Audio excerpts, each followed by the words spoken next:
Welcome to our immigration briefing program. Today, we're diving into some hot topics that are shaping the world of immigration and politics. First up, the debate on Australia's migration policies is intensifying as experts warn that political rhetoric could harm the economy and influence the 2025 federal election. Opposition leader Peter Dutton's criticism of high migration figures has sparked a national conversation, but experts argue that migrants are not to blame for housing shortages and public service strains. Next, we head to Las Vegas where Donald Trump held a rally in record-breaking heat. Amid temperatures soaring to 40 degrees Celsius, Trump took the stage to criticize undocumented immigrants and court Latino voters. Despite his harsh language, Trump aims to win over Hispanic voters in Nevada, a crucial swing state. Finally, the U.S. is grappling with a significant challenge in deporting illegal migrants due to a shortage of flights. President Joe Biden's administration has repatriated 750,000 individuals in the past year, but logistical hurdles are complicating the process, especially with some countries refusing to accept deportation flights. This issue could become a major concern for voters as the November election approaches. Please stay tuned for more detailed coverage on these stories. South China Morning Post. Fueled by a fearmongering immigration scare campaign, Australia's looming federal election could become a referendum on stopping foreigners, experts warn. Opposition leader Peter Dutton has criticized the government's new federal budget for its high planned migration figures, blaming migrants for housing shortages, road congestion, and straining public services. This has sparked cries of xenophobia and a bitter national debate over whether Australia is a racist country. Treasurer Jim Chalmers responded by emphasizing the need to manage migration responsibly.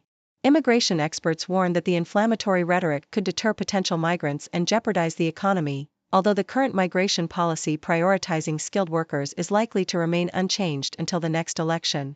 Abul Rizvi, a former senior official in Australia's immigration department, described the current political focus on immigration as the most intense he had seen in 35 years, predicting that the debate, laced with xenophobia and self-interest, would dominate the election.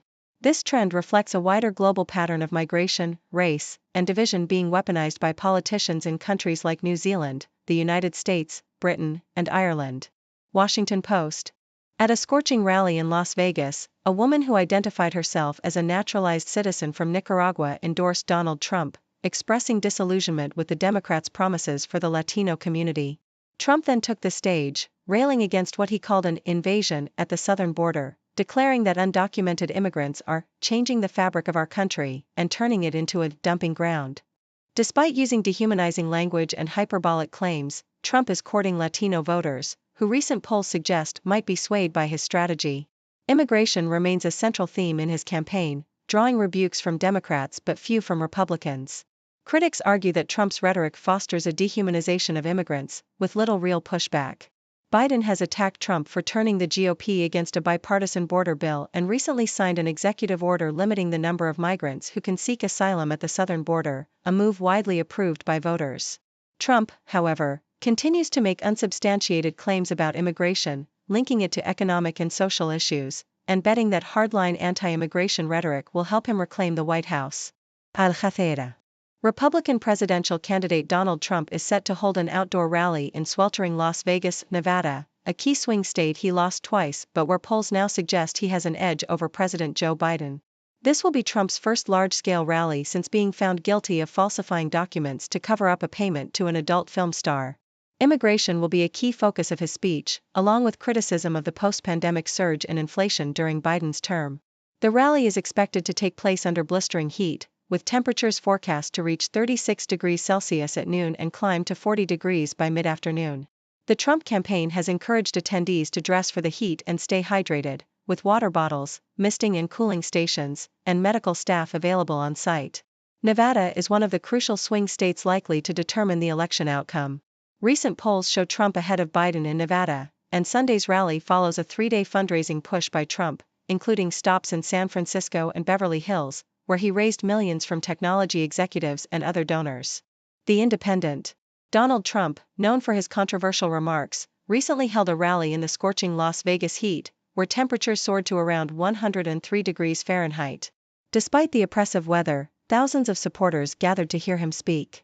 Trump humorously told the crowd that his campaign had advised against attending due to the heat, but he boasted that only 20,000 people showed up. At one point, he joked that he didn't care about his supporters' well-being, only their votes, which drew laughter from the crowd. Trump also complained about the heat, noting that he was sweating like a dog and lamented that no one seemed concerned about his discomfort.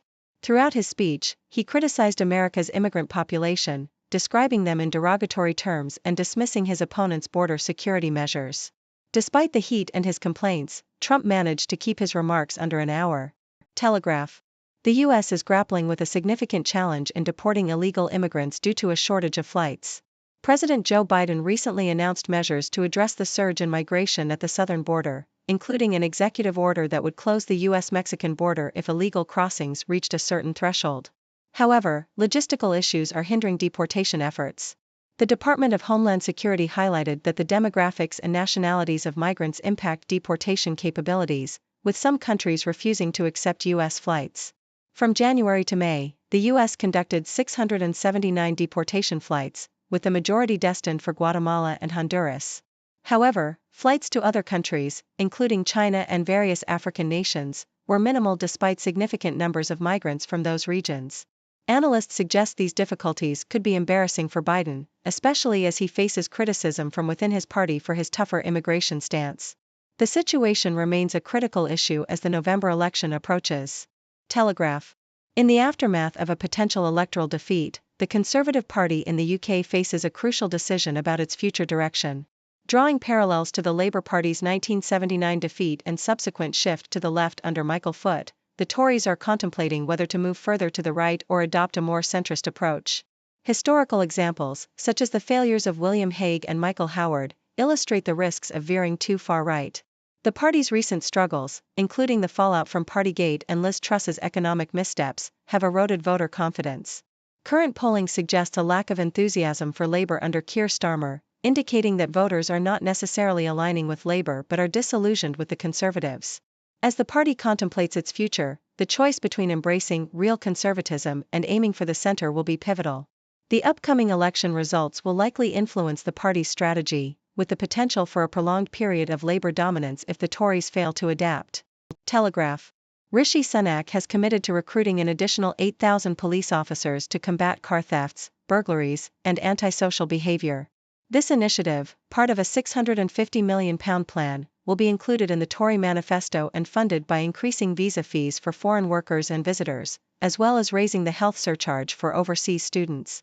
The goal is to bring the total number of police officers in the UK to nearly 180,000, surpassing the previous peak of 172,000 in 2010. Sunak's pledge comes after the recruitment of 20,000 police officers in England and Wales over the past 3 years. He emphasised the necessity of more neighbourhood police to ensure public safety, criticising Labour's lack of a clear plan. Labour, on the other hand, proposes adding 13,000 police and community support officers, but Sunak argues that his plan for 8,000 fully warranted officers is more effective. The manifesto also includes a commitment to hotspot policing, focusing on areas with high crime rates. Funding for these initiatives will be strictly monitored to ensure the new officers are dedicated to neighborhood duties. Guardian. U.S. Homeland Security Secretary Alejandro Mayorkas defended President Joe Biden's new executive order to limit immigration at the southern border amidst bipartisan criticism. The order mandates officials to close asylum requests once encounters at legal ports of entry exceed 2,500. Mayorkas, impeached by House Republicans earlier this year, emphasized that the order aligns with Biden's campaign promises and allows asylum access through designated ports and for individuals from specific countries like Cuba and Venezuela. Critics, including some Democrats, argue the order mirrors Trump-era policies. Mayorkas highlighted the administration's preference for congressional action, noting the failure of a bipartisan border security bill. Despite Republican criticism, Mayorkas underscored the significance of the executive order and the cooperation from other countries required for its implementation. CNN. Donald Trump is set to hold his first campaign rally since his felony conviction in Las Vegas, following a series of high-profile fundraisers and events across the West. This rally marks a pivotal moment as Trump seeks to pivot to his general election message after his conviction for a hush money scheme. The event will also launch the Latino Americans for Trump coalition, targeting Hispanic voters in Nevada, a critical battleground state. Trump's campaign aims to capitalize on the state's economic struggles, particularly those exacerbated by the pandemic. Immigration, crime, and the economy are expected to be central themes in his speech.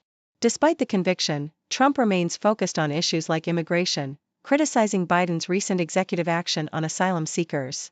The rally also comes amid a competitive Senate race in Nevada, with Trump yet to endorse a candidate. The campaign is preparing for extreme heat, adding misting fans, cooling tents, and extra medical staff to ensure attendee safety.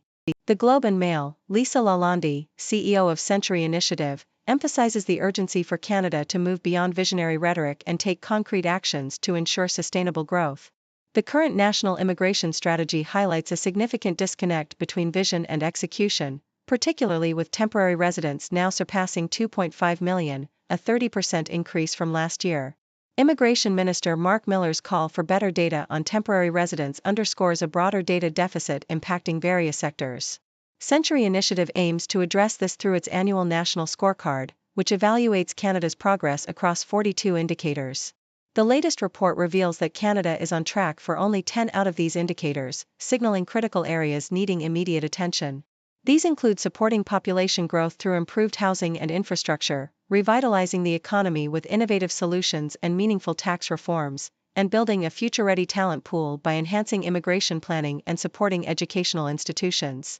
Lalonde stresses that without decisive action, Canada's ambitious vision will remain a mere daydream. Telegraph, Sir Keir Starmer's political journey from a staunch leftist to a centrist Labour leader mirrors efforts to make the party more palatable to voters, reminiscent of Tony Blair's era. Despite his current centrist stance, Starmer's past includes radical views, such as questioning the role of police in society and opposing imprisonment.